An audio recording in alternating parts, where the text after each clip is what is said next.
The man at the center of today's episode has a lot of folklore associated with him. Magical healing powers and apparent invincibility, as if he was playing life on easy mode. And an alluring presence that many found hard to resist. But perhaps the most interesting myth about the man, or puerile depending on your perspective, is that he was incredibly well endowed. So much so that rumor has it, after death, his genitals were preserved in a jar and put on display in a museum. December 1916. It's winter in Russia in the middle of World War I. Pretty bleak, but not tonight. Prince Felix Yusupov of the noble house of Yusupov is throwing a party at his palace. Yusupov is the nephew-in-law of Russia's big dog, Tsar Nicholas II, the head of state. A handsome aristocrat from one of Russia's wealthiest families. The young prince married into the royal family just 3 years earlier. And the invite list to his get-together reads like a who's who of Russian nobility. This is a collection of men all cut from the same cloth. They match the palace's opulence to a T. Except for one man, who stands out from the crowd both literally and figuratively. He's tall and broad-shouldered, a long beard, long hair, and wild eyes. This is the Siberian peasant turned faith healer, Rasputin. Yusupov and his royal cronies have lured the mystic monk here tonight on the pretense of a party. But this is no party. This is a trap. And maybe if Rasputin had have paid closer attention to the guest list, he'd have wisened up to the threat. Among the attendees is Vladimir Purishkevich, a popular politician, monarchist, and right-wing extremist, known for his anti-communist and anti-Semitic views. Just a month earlier, Purishkevich had given a speech in the Duma, the Russian assembly, denouncing Rasputin's influence over the monarchy and calling for his death. The kind of speech that should have given Rasputin pause before accepting the invitation to the palace. In fact, Rasputin's own allies had warned him to lay low, that there were plots forming against him. But Rasputin doesn't seem too concerned. He's drinking wine and eating pastries with the other guests, seemingly oblivious to any tension. Yusupov steers the party to his wine cellar. Rasputin, a famously heavy drinker, downs more and more wine, getting drunker and drunker. In between glasses, he scoffs the delicious pastries. Yusupov and his cronies are perplexed. The cyanide they lace Rasputin's food and drink with is having no effect at all. Not only is he still standing, he's still drinking, downing yet another glass of poison-laced wine. He's had enough cyanide to floor a bear. It's 2:30 a.m. How is he still standing? Frustrated and fresh out of cyanide, Yusupov smuggles a revolver into the cellar. It's time to put an end to this once and for all. The prince shoots Rasputin in the heart, and the giant mystic crumples in a heap. The partygoers are keen to cover their tracks, so one dons Rasputin's coat and hat and they drive to his apartment to make it look like he returned home that night. Mission accomplished. They return to the palace to take care of the body. But as Yusupov approaches the corpse, something unimaginable. Did Rasputin's eyelid just flutter? Suddenly, both eyes fly open. The undead Rasputin is awake and furious. With a roar, he jumps up and grabs Yusupov. The prince wriggles free and runs upstairs. Rasputin gives chase and the pair end up in the palace's courtyard. There, Purishkevich, that politician who called for Rasputin's death in the Russian assembly, raises a pistol and shoots the mystic monk twice. The partygoers are petrified, believing that the powers of Satan brought Rasputin back from the dead. They bind his body, drive it to a nearby bridge, and throw it into the frozen depths of Little Nievka River.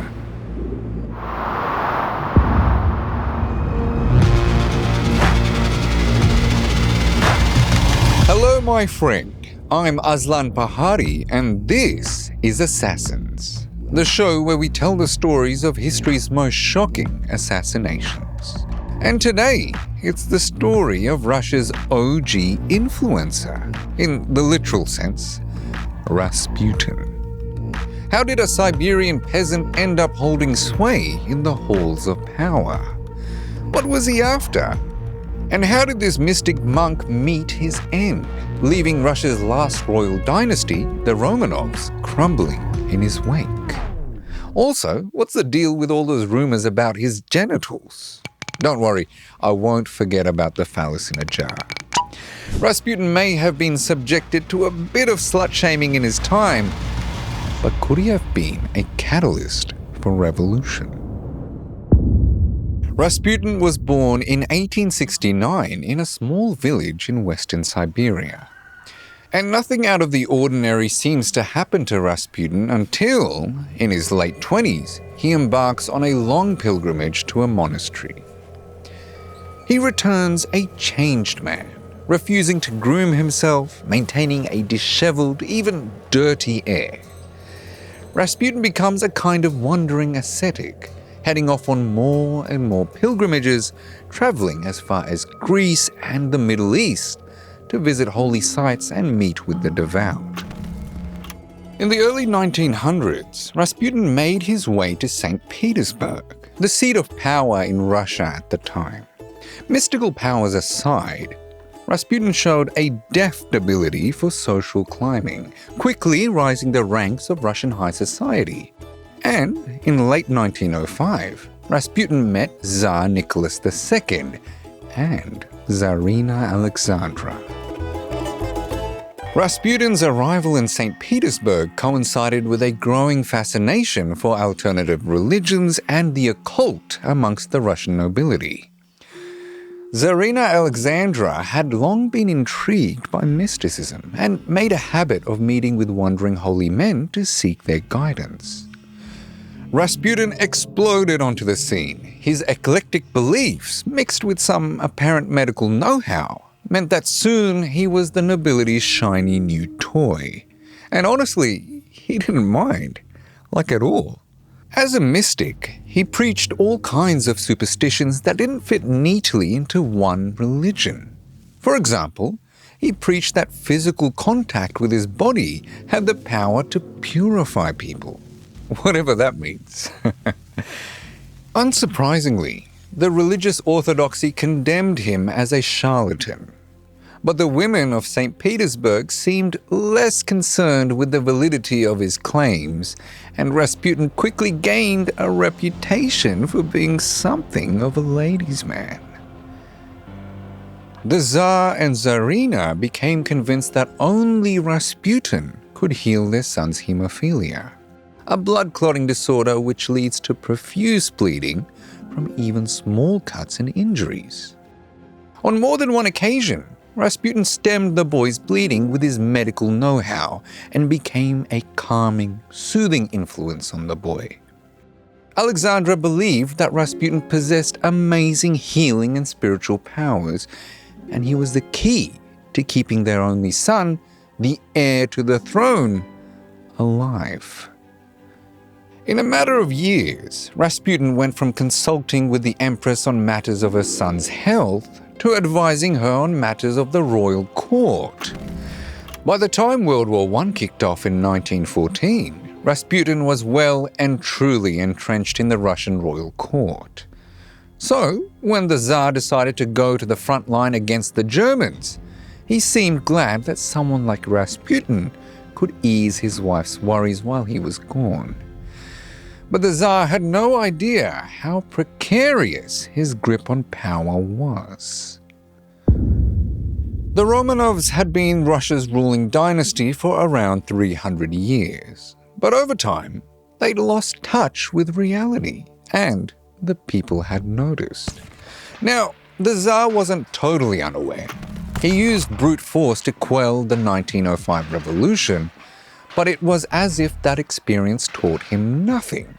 Instead of shining a light on his country's disadvantaged masses, he went off to lead the army in World War I. And with the Tsar off trying to win a war, his kingdom was restless. This restlessness was compounded by Russia's failures on the front line.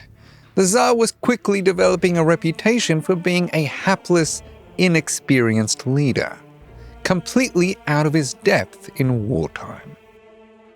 Back home in St. Petersburg, the Tsarina was increasingly enthralled with Rasputin. The mystic monk could do no wrong and took full advantage of the situation. Rasputin was bedding women left, right, and center and drinking heavily. And, in his drunken stupors, regaling anyone who'd listen with tales of his sexual exploits and the influence he held at the palace.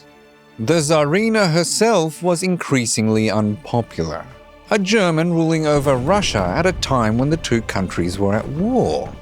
She made little effort to win over the Russian people and was frequently tongue-tied in public. Many believed her to have a cold demeanor, and so, as she grew closer and closer to this peasant mystic, their relationship was not viewed with generosity. The nobility, too, began questioning Rasputin's influence on the royal court. Who was he anyway? He wasn't ordained. He wasn't a learned man or of noble blood. What was he even doing in the halls of power? At the top of the Russian hierarchy sat a weak ruler, a superstitious empress, and a disheveled faith healer. It's no wonder the Russian people were fast losing faith in the divine rule of the Romanovs. Another revolution was simmering under the surface. Now, to us, the idea of a mystic monk holding sway at the pinnacle of Russian society might seem wild or absurd, but mystics were a somewhat common feature at this time. All over Europe, mystics and miracle workers were hugely popular. Indeed, before Rasputin, the Tsarina had another favored mystic, a Frenchman called Dr. Philippe. But what set Rasputin apart was the overwhelmingly positive impact he had on the Tsar and Tsarina's son, Alexei. No matter how much Rasputin drank, cavorted, or even abused his followers, the queen wouldn't hear a bad word about him. When two governesses raised objections to Rasputin having free access to their young daughter's rooms, they were let go. When women claimed he had raped or behaved inappropriately with them, they were disbelieved. The Tsarina genuinely believed that Rasputin was a holy man and was above such indiscretions. But even she had her breaking point. Towards the end of Rasputin's time in the royal court, the rumors got too much, even for the Tsarina, and she sent Rasputin back to his village. But when her son's health took a turn for the worse, the Tsarina immediately recalled him. And Rasputin's reputation continued to grow.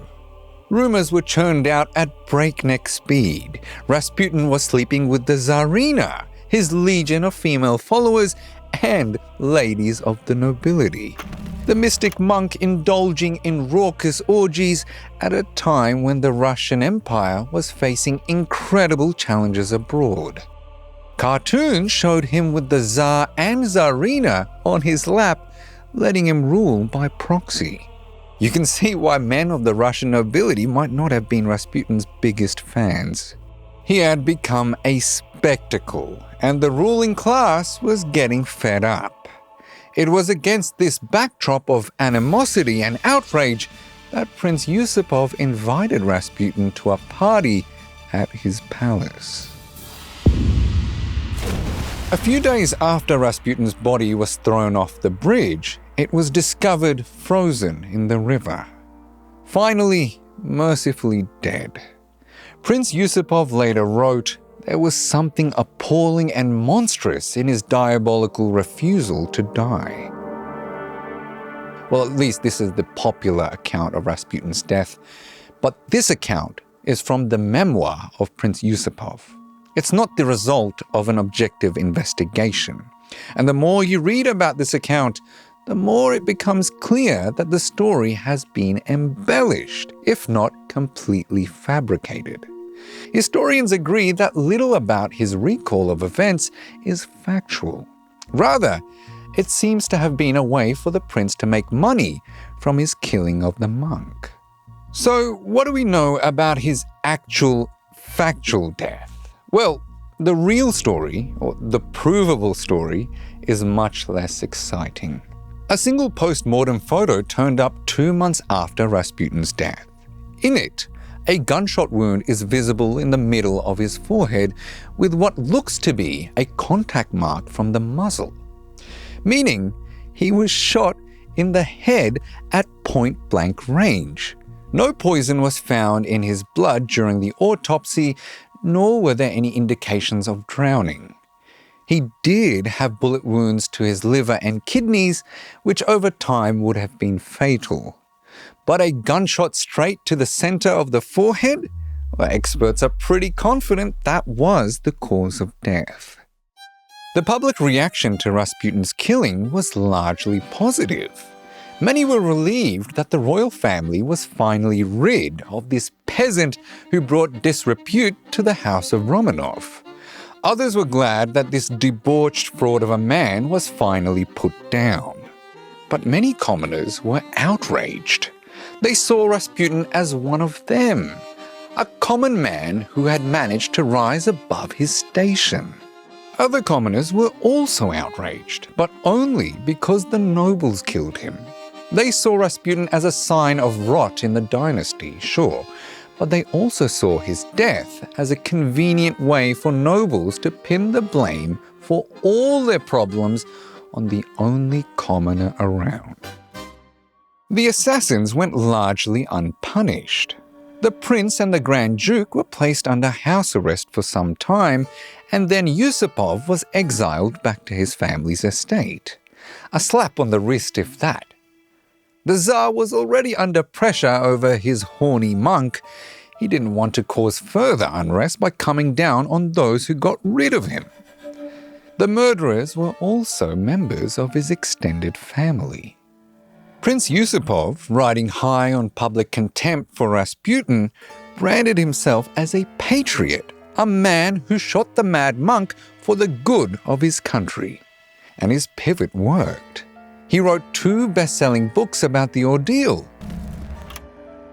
A matter of weeks after Rasputin's assassination, the February Revolution erupts.